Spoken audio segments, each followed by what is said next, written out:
Évangile selon Luc, chapitre 9.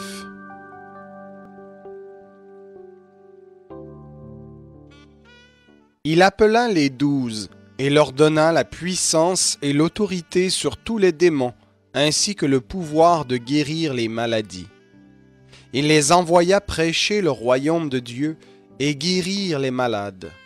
Il leur dit: Ne prenez rien pour le voyage, ni bâton, ni sac, ni pain, ni argent, et n'ayez pas de tunique. Dans quelque maison que vous entriez, restez-y, et c'est de là que vous partirez. Et partout où les gens ne vous reçoivent pas, en sortant de cette ville, secouez la poussière de vos pieds en témoignage contre eux. Ils partirent et allèrent de village en village. Ils annonçaient la bonne nouvelle et opéraient partout des guérisons. Hérode, le tétrarque, apprit tout ce qui se passait, et il était perplexe, car les uns disaient que Jean était ressuscité d'entre les morts, d'autres qu'Élie était apparu, et d'autres qu'un des anciens prophètes était ressuscité. Hérode disait: J'ai fait décapiter Jean. Alors qui est celui-ci dont j'entends dire de telles choses? Et il cherchait à le voir. Les apôtres, à leur retour, racontèrent à Jésus tout ce qu'ils avaient fait.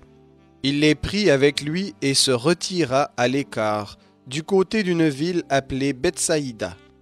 Les foules s'en aperçurent et le suivirent. Jésus les accueillit, et il leur parlait du royaume de Dieu. Il guérit aussi ceux qui avaient besoin de guérison. Le jour commençait à baisser. Les 12 s'approchèrent donc et lui dirent: Renvoie la foule, afin qu'elle aille dans les villages et dans les campagnes des environs pour se loger et pour trouver du ravitaillement, car nous sommes ici dans un lieu désert. Jésus leur dit: Donnez-leur vous-même à manger.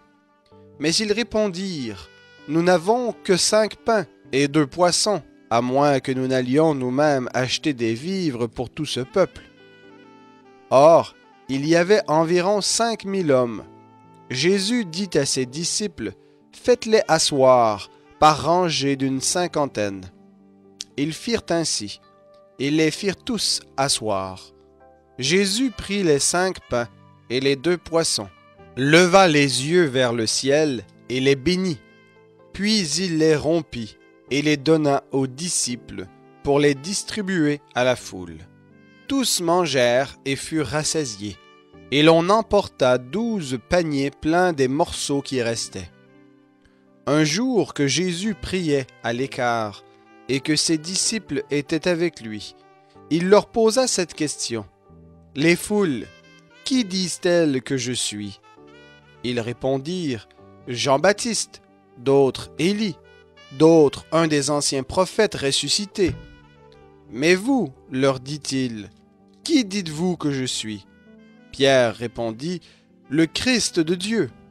Jésus leur recommanda sévèrement de ne le dire à personne.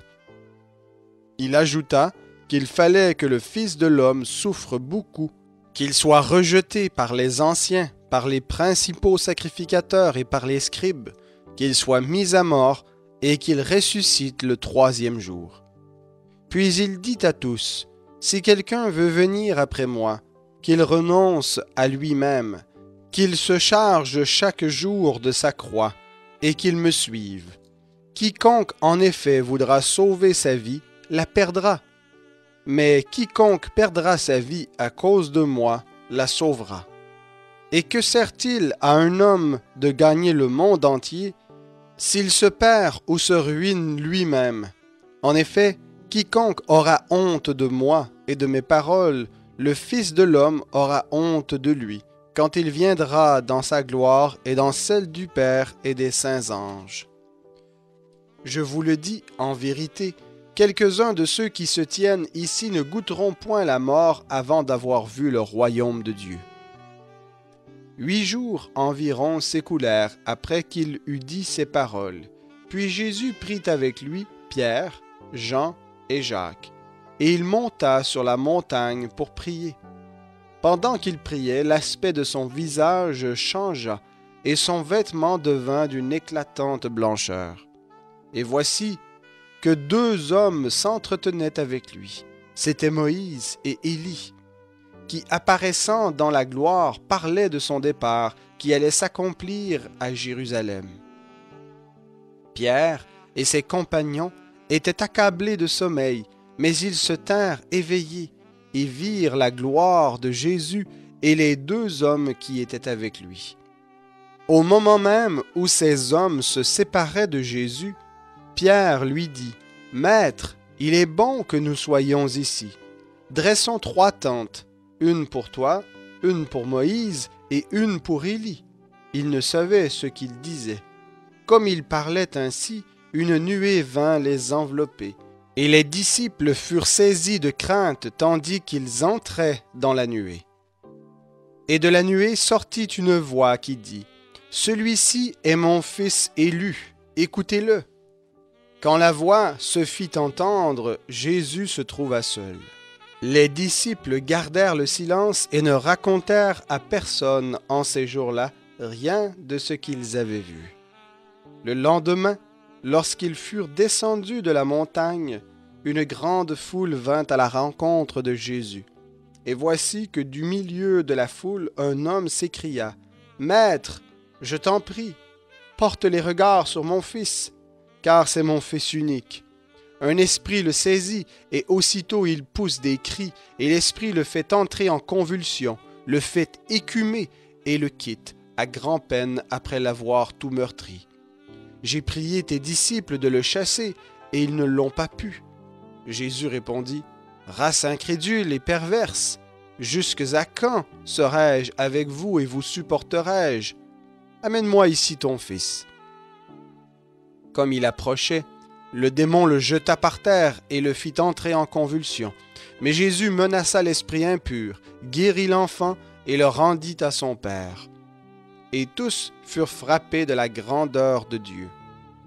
Tandis que chacun était dans l'admiration de tout ce que faisait Jésus, il dit à ses disciples, « Pour vous, prêtez bien l'oreille à ces paroles.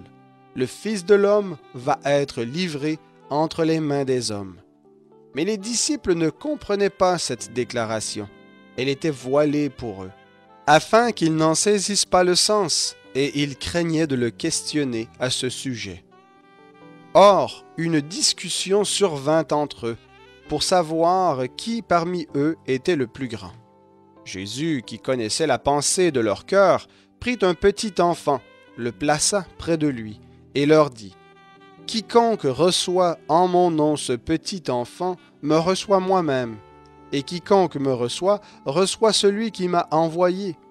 Car celui qui est le plus petit parmi vous tous, c'est celui-là qui est grand. » Jean prit la parole et dit, « Maître, nous avons vu un homme qui chasse des démons en ton nom, et nous l'en avons empêché, parce qu'il ne te suit pas avec nous. » Jésus lui dit, « Ne l'en empêchez pas.